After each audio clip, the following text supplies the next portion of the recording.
مال قدامي الحاج، احسن مشوي كليته في حياتي. صح تكمل صح. اللي هضروا عليه ما غلطوش، بصح ما فيه فهمني الحكايه. نعم. الكاليتي ديال الكبش، ولكن الطريقه ديال الطياب ما فيها حتى شي حاجه عصريه، كوكوت ولا مينيوم ولا هادي ولا كل شيء الطرب والعواد. تسمى هي الحكايه كاع في العواد العواد والطياب والبني ديال الفران ديال بالتراب، هذيك المسائل كلها هي طبيعيه، تعطي واحد الاكله طبيعيه ما فيها. ربي يحفظك. مرحبا. احسن مشوي كليته. مرحبا شريف. وكليته قدامك. مرحبا. مال قدامي الحاج، احسن مشوي كليته في حياتي.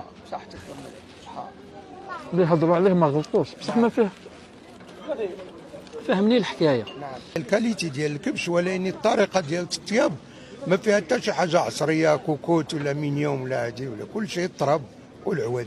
تسمى هي الحكايه كاع في العواد العواد والطياب والبني ديال الفران ديال بالتراب، هذيك المسائل كلها هي طبيعيه، تعطي واحد الاكله طبيعيه ما فيها. ربي يحفظك. مرحبا. احسن مشوي كليته. مرحبا شريف. وكليته قدامك. مرحبا.